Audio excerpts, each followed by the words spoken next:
പറയും അള്ളാനെ ഓർത്താ സമാധാനം കിട്ടുന്നു. അത് ദിക്ർ ചെല്ലുന്നോണ്ടതല്ല. എന്തുകൊണ്ടാണ്? ഈ കാര്യങ്ങൾ മുഴുവൻ നിയന്ത്രിക്കുന്നത് അള്ളാഹുവാണെന്നുള്ളതാണ്.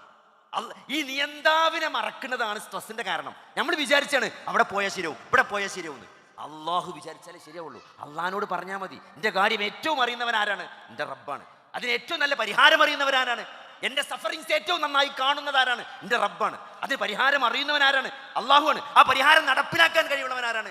അത് അള്ളാഹു ഖദീറാണ് അല്ലേ? അങ്ങനത്തെ ഒരു ബോധമാണ് അലാ ബിദിക്രില്ലാഹി തത്മഇന്നുൽ ഖുലൂബ്. അതാണ് നേരത്തെ പറഞ്ഞ നഫ്സും മുത്മഇന്ന എന്ന് പറഞ്ഞത്. അപ്പോൾ നല്ല നാളെ മരിച്ചു പോകുമ്പം നല്ല ഫുൾ ആൻജിയോഗ്രാമിൽ ബ്ലോക്ക് ഇല്ലാതെ അല്ലേ, എല്ലാ കൊളസ്ട്രോളും ഒക്കെ നോർമലായിക്കൊണ്ട് ക്രിയാറ്റിനൊക്കെ നോർമലായിട്ട് മരിച്ചാൽ സ്വർഗം കിട്ടുന്ന ഓടിയും പറഞ്ഞിട്ടില്ല അല്ലേ? ഖൽബുൻ സലീമുമായ ഒരു ഹൃദയമായിട്ട് നാളെ പടച്ചോനെ കാണണം. അതെന്താണ്? അത് ഇബ്നുൽ ഖയ്യിം റഹ്മത്തുള്ളാഹി പറയാണ്, ശുബ്ഹാത്തിൽ നിന്നും ഷഹവാത്തിൽ നിന്നും രക്ഷപ്പെട്ട ഒരു ഹൃദയമാണ് അല്ലേ. എന്താ ഷഹവാത്ത് എന്ന് പറഞ്ഞാൽ? ദേഹേച്ഛകൾക്ക് അടിമപ്പെടാത്തൊരു ഹൃദയം അല്ലേ. ശുബ്ഹാത്ത് ഉണ്ടാകാത്ത, അള്ളാഹുവിനെയും റസൂലിനെ പറ്റിയുള്ള വിശ്വാസത്തിൽ ഈമാൻ കാര്യത്തിൽ ഒരുപോലെ സംശയം ഉണ്ടാകാത്ത യഖീനുള്ള ഒരാൾ, അതാണ് ഖൽബുൻ സലീം അല്ലേ.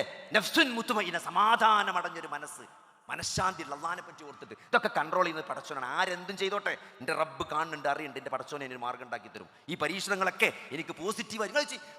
അപസ്മാരം പിടിച്ച ഒരു സ്ത്രീ വന്ന് നബിനോട് പറയാണ്, നബിയെ എനിക്ക് വേണ്ടി ഒന്ന് പ്രാർത്ഥിക്കണം, എൻ്റെ അപസ്മാരം ഒന്ന് മാറാൻ വേണ്ടി പ്രാർത്ഥിക്കണം എന്ന് പറഞ്ഞപ്പം അള്ളാഹിൻ്റെ റസൂൽ ചോദിച്ച ചോദ്യം തരങ്ങൾ, ഈ അപസ്മാരം പ്രാർത്ഥിച്ചിട്ട് മാറുകയാണോ വേണ്ടത്, അത് സഹിച്ച് സ്വർഗം കിട്ടുകയാണോ വേണ്ടത്? ഓപ്ഷനെ കൊടുത്തിട്ട് ആ സ്ത്രീ തിരഞ്ഞെടുത്തത് എന്താണ്? സ്വർഗ്ഗമാണ് തിരഞ്ഞെടുത്തത്.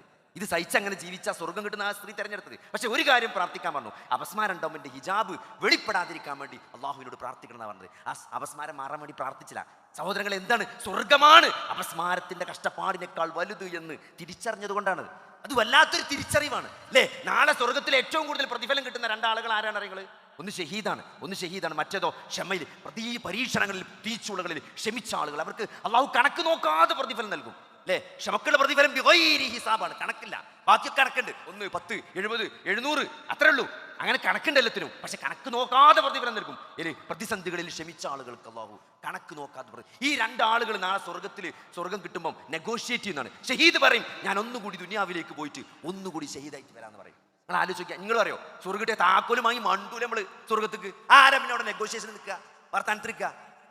ക്ഷമയിൽ ആ ദുനിയാവിലെ കടുത്ത പരീക്ഷണങ്ങളിൽ കടന്നു പോയിട്ട് ഒരാൾ സ്വർഗം കിട്ടുമ്പോൾ അയാൾ പടച്ചവനോട് പറയും, ഒന്നുകൂടി ഞാൻ ദുനിയാവിലേക്ക് പോയിട്ട് കുറച്ചുകൂടി ഇടങ്ങേറ് കൊണ്ടാണ് ഞാൻ ഒന്നുകൂടി വരാം.